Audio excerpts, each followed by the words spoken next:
What's up everyone? It's Stack Lessons here. Welcome back to the channel. Today we're diving into application integration, SQS, SNS, EventBridge, and step functions. Let's get into it.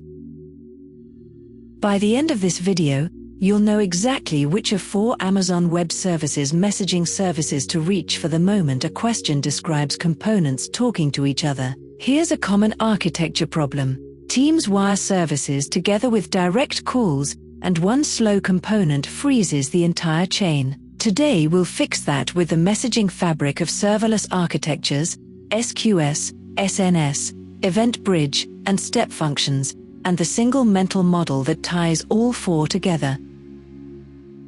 Let's pin down 5 terms you'll hear throughout this video. First, Amazon SQS. It's a managed message queue, where producers drop messages that wait in line until a consumer pulls them. Next, Amazon SNS. It's push-based publish and subscribe, where one message published to a topic goes out to every subscriber at once. Then there's Amazon EventBridge. It's a serverless event bus that routes events from Amazon Web Services, your own apps, and outside software as a service tools using matching rules. Fourth, Amazon Web Services step functions. It coordinates several services into a state machine, with retry and error handling baked in. And finally, the fan-out pattern. That's what you get when you subscribe several SQS queues to one SNS topic. It's broadcast, but with a durable inbox for each consumer.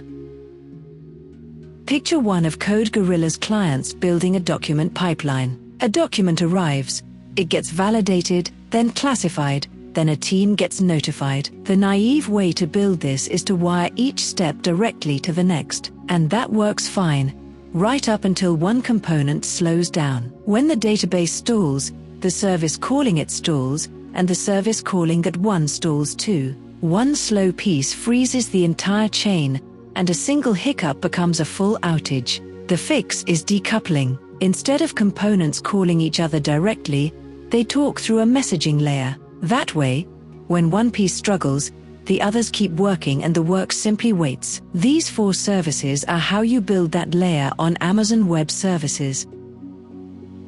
Here's the whole toolkit on one slide. Amazon SQS is a queue.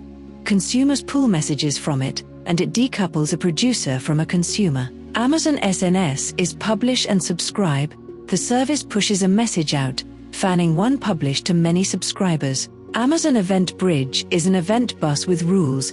It routes events from Amazon Web Services and outside SaaS tools to the right targets. And Amazon Web Services step functions is a state machine. It orchestrates a multi-step workflow with retry built in. Notice the colors line up with what each one does. We'll take them one at a time, starting with the distinction that resolves the most confusion. Before we go deep on any one service, lock in this single distinction, because it resolves most SQS versus SNS questions instantly. With SQS, consumers pull. They poll the queue and grab messages when they're ready. With SNS, the service pushes. The moment a message is published, SNS delivers a copy to every subscriber. Pull versus push. Once you hear which direction the message moves, you usually already know the answer. Keep this in your head as we walk through each service.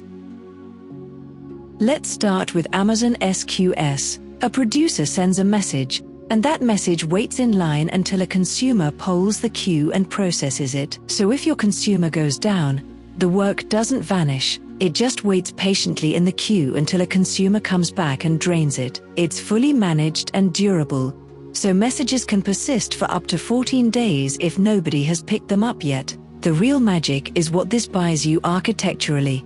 The producer and the consumer scale and fail independently. Neither one even knows the other exists. That's decoupling in its purest form. Think of a deli ticket counter. Customers walk in, take a number, and wait. The server behind the counter calls the next number whenever they're ready for it. Customers keep arriving even if the server steps away for a minute, and nobody loses their place in line. That's SQS exactly. The messages are the customers, the consumer is the server, and the line persists so no work gets dropped, even when the server is working at their own pace. Here's the pattern in action. Picture a web app that needs to write orders. Instead of writing straight to the database, the app drops each order into an SQS queue. The queue buffers those orders, waiting. Then a worker pulls them off the queue and writes them to the database at whatever pace the database can handle. Now here's why this is powerful. If the database goes down, customers can keep submitting orders all day long because they're just landing in the queue. When the database recovers, the worker drains the backlog, and the queue's durable storage means no order gets dropped. The flaky database is no longer a single point of failure for your customers. SQS comes in two flavors, and the choice between them is a common question. Standard queues give you nearly unlimited throughput, but they trade away some guarantees. Delivery is at least once, which means duplicates are possible, and ordering is only best effort. So with Standard, you design your consumers to be idempotent, meaning processing the same message twice does no harm. The queue for Standard is maximum throughput or high scale. FIFO queues flip that trade. They guarantee exactly once processing and strict ordering, with a 5-minute window that automatically removes duplicate sends. By default, FIFO handles 300 transactions per second per action, but don't treat that as a hard ceiling. When you enable high throughput mode, FIFO scales into the tens of thousands of transactions per second, and even higher with batching. So the queue for FIFO is simple: order matters, or no duplicates allowed. The Amazon SQS FAQ puts the distinction plainly. Standard queues provide at least once delivery, so each message is delivered at least once. Note the careful phrasing, at least once, which is why duplicates can happen. FIFO queues provide exactly once processing, so each message is delivered once and stays available until a consumer processes and deletes it. That single line is your decision rule. If the scenario can tolerate the occasional duplicate, Standard is fine and faster. If it absolutely cannot, you need FIFO.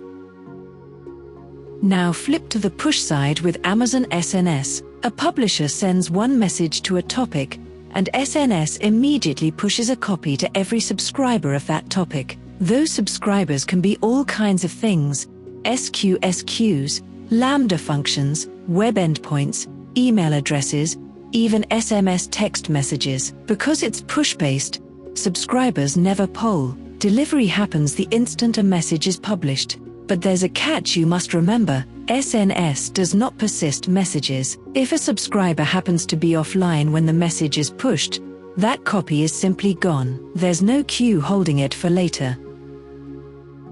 Think of a town crier standing in the square with a megaphone. One announcement, and everyone present hears it at the same instant. That's the fan-out.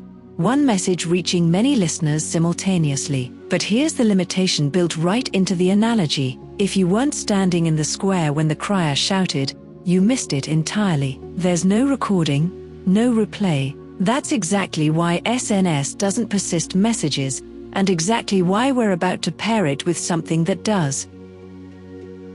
Amazon Web Services describes the mechanism this way: an Amazon SNS topic can support multiple subscriptions, and when a message is published to the topic, every subscriber to that topic receives the same message. That phrase, "every subscriber receives the same message," is the heart of fan-out. One publish, many identical copies, delivered in parallel. And an SNS topic can support millions of subscriptions, which is why SNS wins whenever the scenario calls for massive broadcast.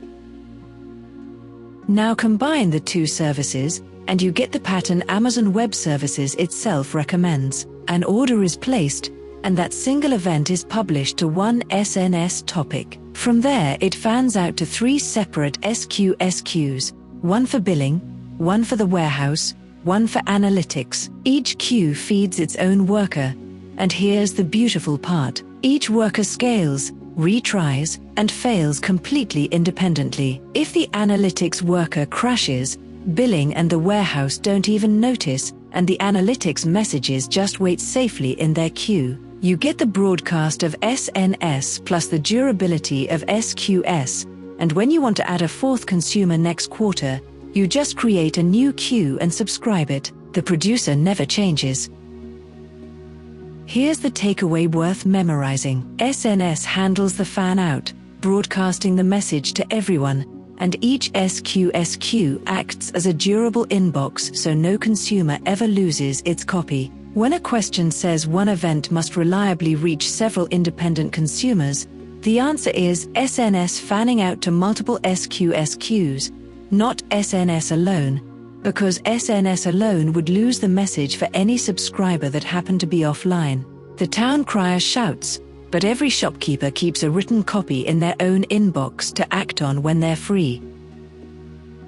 Let's turn that into a fast keyword map. Reach for SQS when the scenario says decouple, queue, buffer, pull or poll, asynchronous processing, or work that shouldn't be lost. Those words all point to the queue. Reach for SNS when you hear notify, alert, fan-out, pub/sub, push, broadcast, or one message reaching many recipients. Those words all point to publish and subscribe, and if you see both ideas together, broadcast that must also be durable, that's the fan-out pattern combining the two. Match the verb in the question to the column, and the service falls right out.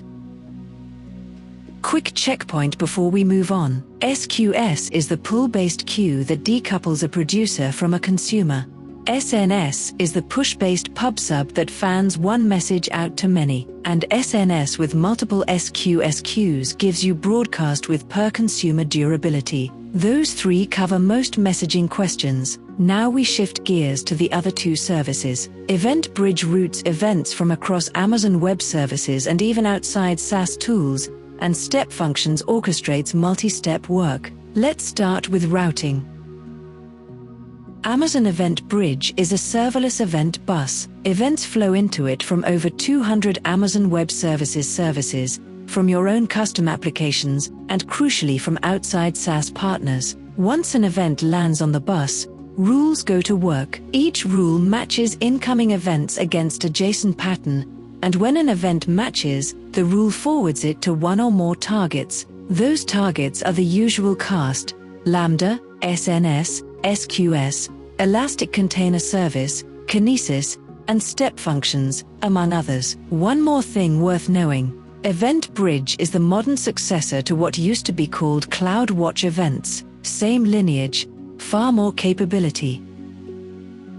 Picture a smart mailroom in a big company. Mail arrives from three places: from inside the company, from outside vendors, and from the post office. A clerk reads each envelope and routes it to exactly the right departments based on a set of rules. That's EventBridge. The inside mail is your custom apps, the outside vendors are the SaaS partners, the post office is Amazon Web Services, and the clerk reading patterns and routing accordingly is the rules engine. It's central routing with content-based filtering.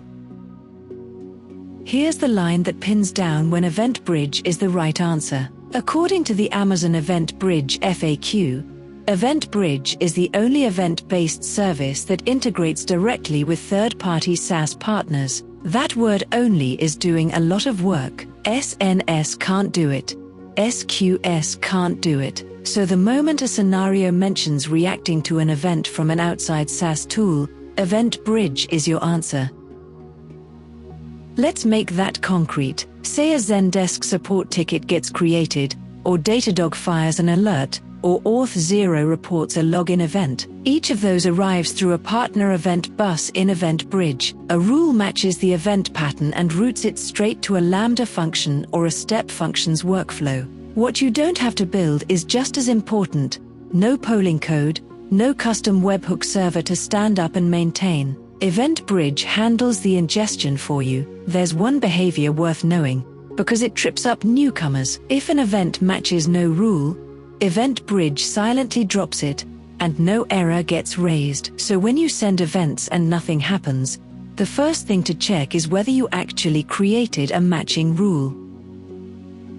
EventBridge and SNS can look similar at first, So let's draw the line. EventBridge gives you content-based rules that match on JSON patterns, ingests from Amazon Web Services, custom, and SaaS sources, supports a broad and growing set of target types with direct integrations, and allows up to 5 targets per rule. Pick it for routing and especially for SaaS events. SNS is simpler and more brute force. It does topic to subscriber fan-out, supports millions of subscriptions on a single topic, has native SMS, email, and mobile push, and delivers the highest throughput broadcast. Pick SNS for massive fan-out and plain alerts. The shorthand: EventBridge is the smart router, SNS is the loud broadcaster. They're often used together.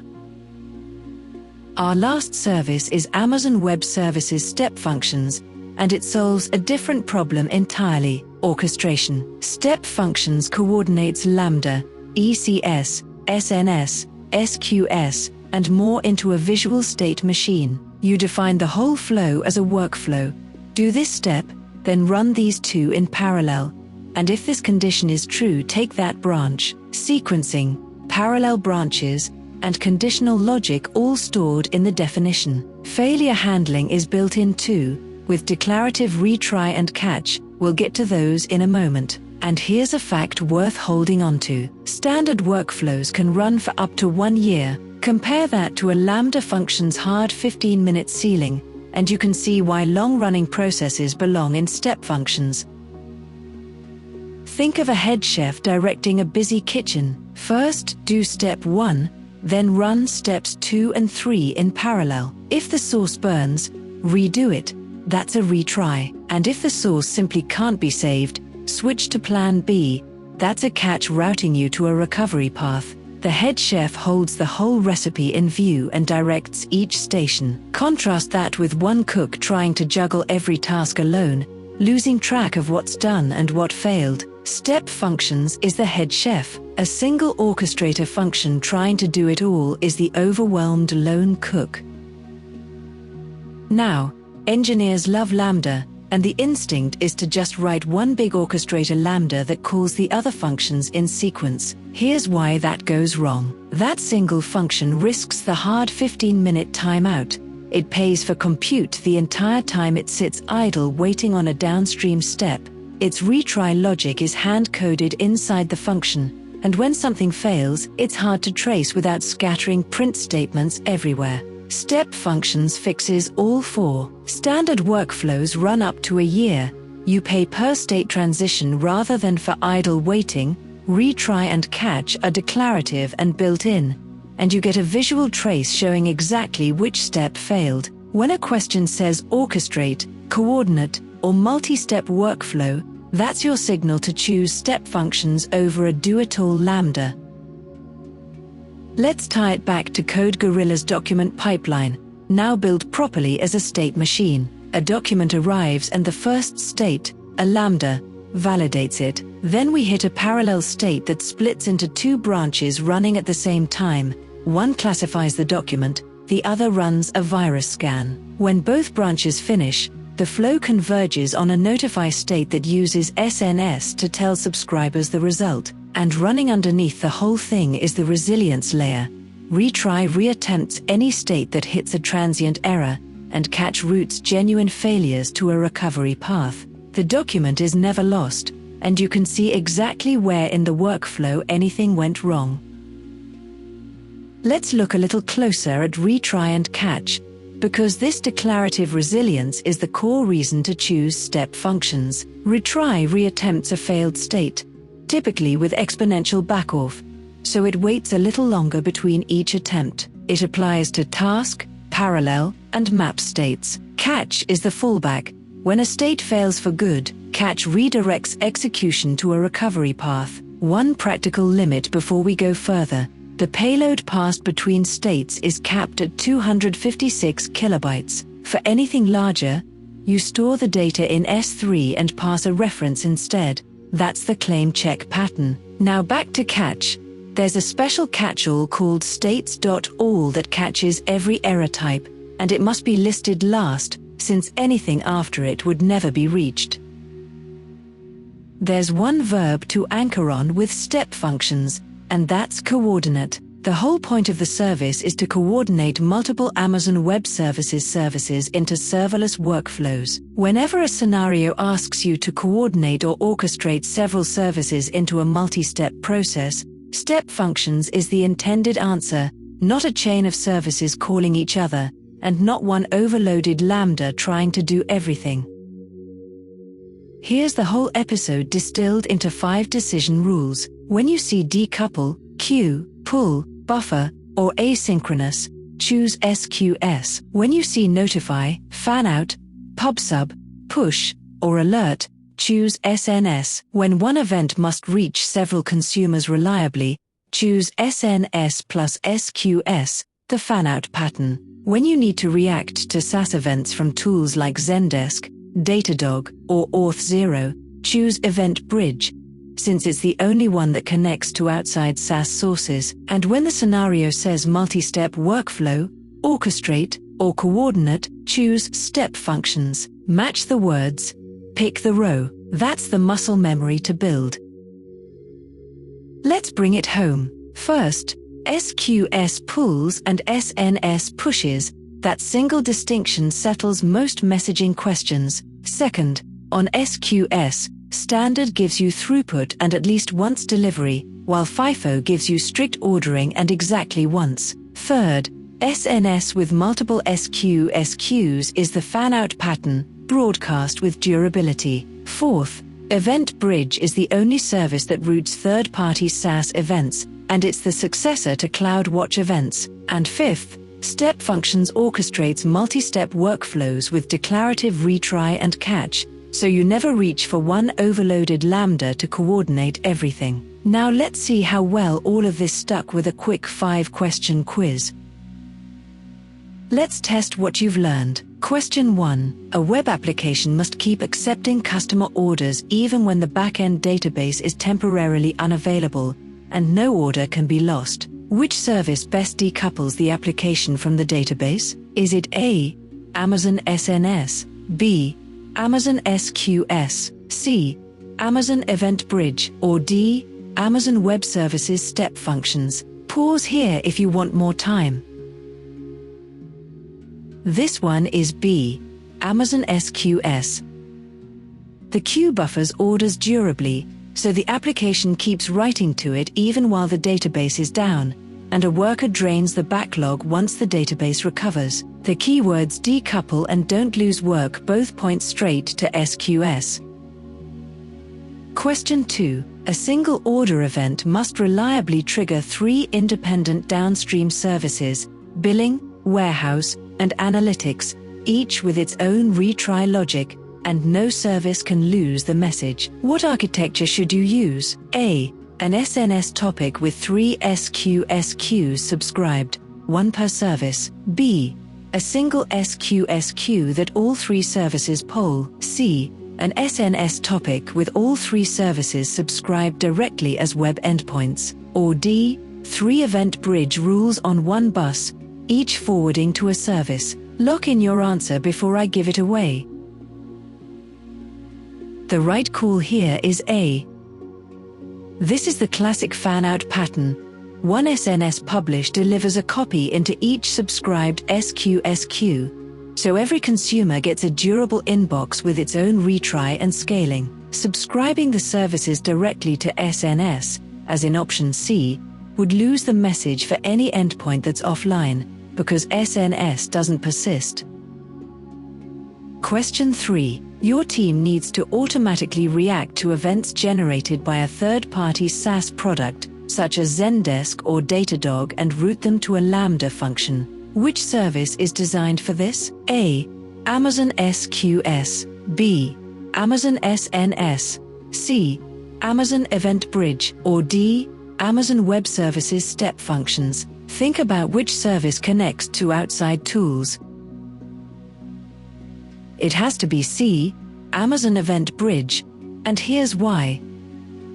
EventBridge is the only Amazon Web Services event service that integrates directly with third-party SaaS partners through partner event buses. A rule matches the event pattern and forwards it to a target like Lambda, with no polling code or webhook server to build. Question 4. A document pipeline must run several steps in sequence, execute 2 of them in parallel, retry transient failures, and route unrecoverable errors to a cleanup path. The full process can exceed 15 minutes. What coordinates it? A. A single orchestrator lambda function that calls the others in sequence. B. An SQS FIFO queue chaining each step. C. An SNS topic that triggers each step in order. Or D. Amazon Web Services step functions with retry and catch in the state machine. Got your pick? Let's see. If you said D, well done. Step functions handles the sequencing, the parallel branches, and the declarative retry and catch, and its standard workflows run up to a year, far past Lambda's 15-minute limit. The orchestrator Lambda option in A would hit that timeout and pay for idle wait time, which is exactly the anti-pattern to avoid. Question 5. A payment processing workflow requires that messages be processed in strict order with no duplicates. Which messaging option meets this requirement? A. An SQS FIFO queue. B. An SQS standard queue. C. An SNS standard topic. Or D. An EventBridge rule with a single target. Run the decision rule from earlier before you answer. The answer is A. An SQS FIFO queue. FIFO guarantees strict ordering and exactly once processing, and its deduplication window removes producer duplicates automatically. A standard queue only offers best effort ordering and at least once delivery, so duplicates are possible, which is why the words order matters and no duplicates always point to FIFO. And that's a wrap on application integration, SQS, SNS, EventBridge, and step functions. If this helped, subscribe for the rest of the Amazon Web Services, the Amazon Web Services Certified Cloud Practitioner Exam Mastery Series. It helps me keep making these lessons free, and I'll see you in the next one.